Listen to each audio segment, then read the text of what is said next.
into the night this week as we get ready for week 9 across the National Football League. Who you got, buddy? Take us through it. All right, listen, before you even get in there, can you tell us who this committee is? Wow. Tell us this committee. I cannot. Who is this committee? I cannot. No, I cannot. I cannot tell you that. Maybe at the end of the season they'll reveal themselves. Right now, they feel like their anonymity allows them to be as fair and honest as possible. Now, listen, I can take the pulse of the country.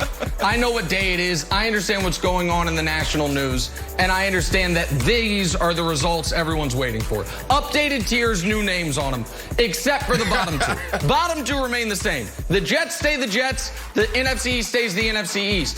The third to bottom tier, going from bottom up.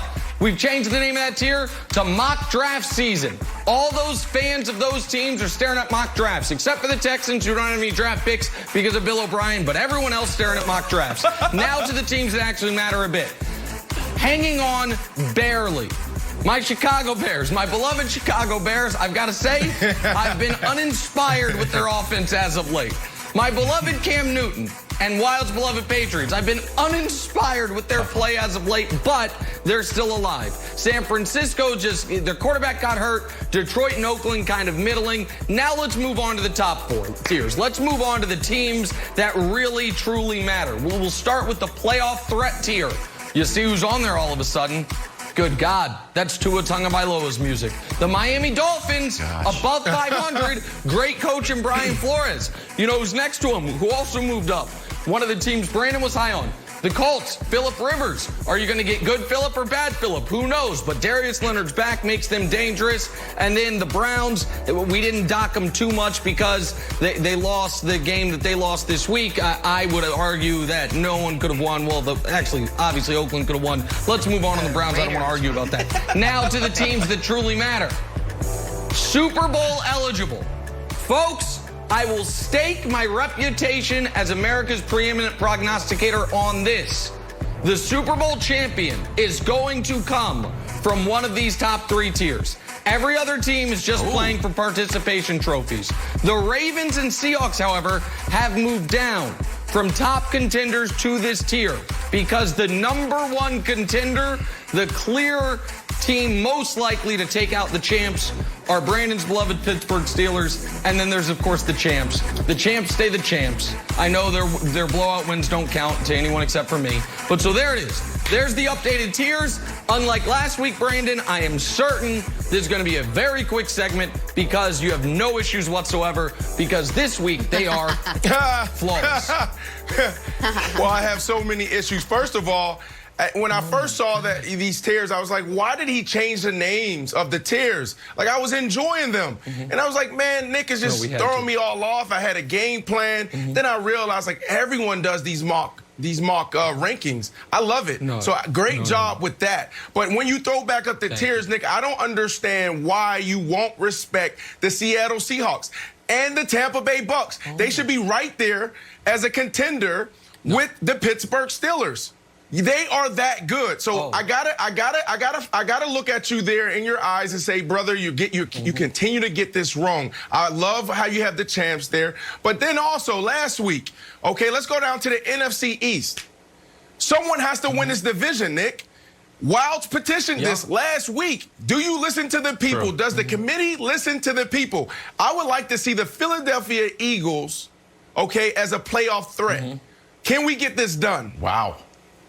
Okay, so the committee thought long and hard about that because there is a bit of lack of tier integrity because by the rules, one of those teams is going to make the playoffs. That was Wild's point. That was your point, Brandon. We thought about it and we talked about it. And the resolution we came to is this. Someone from that division can move up, but the committee. But Wilds, what we need is for someone from that division to win some non-divisional games.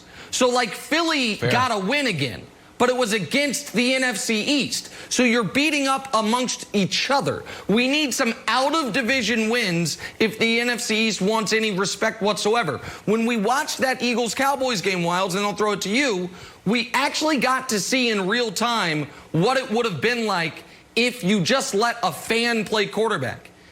And we got to see Pat DiNucci play. So it's a problem as far as the quarterback play in general in the NFC East. You like that? You like that, Carson Wentz slander? All right, Wilds, go ahead. I like that. Go ahead. Okay, Kevin Wilds of Groton, Connecticut, formally petitioning the tier committee to move the Cardinals to Super Bowl eligible.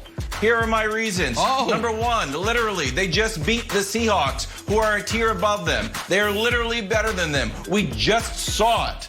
They are 5-2, but their point differential is plus 57 versus Seahawks plus 41. Number one reason, move the Cardinals up. Number two, wildly underrated defense. They give up 20.9 points per game. The Bucks give up 20.6. These Steelers, who we always talk about, give up 20.3. So unless there is a 0.3 difference, if that matters to the committee, I'm saying it's not. The Cardinals deserve to be up. And the final reason, and it piggybacks on your last reason, they have a potential matchup against the Eagles. This would, if the Saints currently have it, but if the Cardinals could sneak in, go to Philadelphia, it's kind of like a low-key bye. And for those reasons, I petition the committee to move the Arizona Cardinals up to Super Bowl eligible. So here's the thing. The Cardinals were the toughest omission. I'm not going to lie, Wilds, you're plugged in. I'm going to have to talk with the committee to see if they're leaking you the minutes from our meetings, because they were absolutely the team we debated the longest on. And the reason that they are not quite where you would like them to be is twofold. One is due to the loss of Chandler Jones. Chandler Jones has been one of the most underrated defensive players in the league the last decade. Some of those defensive numbers, Wilds, we feel are a little inflated due to prior to Chandler Jones's injury, and you worry about their ability. You're going to have to beat Seattle and or Green Bay to make it to the Super Bowl. Do they have enough of a pass rush to slow down those offenses without Chandler Jones? Fair. And the other reason, Brandon, is I personally, now this was a controversial opinion amongst the committee, but my vote counts for two. I need to see a little more from Kyler. A little more. Kyler's highs are incredibly high. But I feel like right now he's at a place, and there's not a knock on him. He's a young player. He played a season and a half in this league. His low, you don't yet know the level of consistency. We don't know quite week in, week out what we're going to get from him. And if they are to make the playoffs, Brandon, Cliff Kingsbury, he's never coached a playoff game, obviously. Damn near almost never coached a bowl game at Texas Tech. So Cliff Kingsbury, head coach in those spots, that concerns me also as far as the Cardinals. But they were the toughest omission from that next tier. Okay. No, I love their brand of football. Arizona can easily move up a tier, Wilds. I think you did a phenomenal job of laying that out. Hopefully, they listen to the people. I don't know what type of government this is, what branch it is, but Nick, it seems like you run this yourself. You keep talking about this committee. You keep talking about, people counting our minutes, right? We want you guys to listen to us. We, the people, know what we're talking about. Move the Arizona Cardinals up. Move the Seattle Seahawks up to #1 contender, or you have to change that title. And also the Tampa Bay Buccaneers. Your hatred for Tom Brady continues to get in your way. You are one of the smartest on television breaking down all sports. Do not let your hatred for Tom Brady destroy your credibility. Please don't.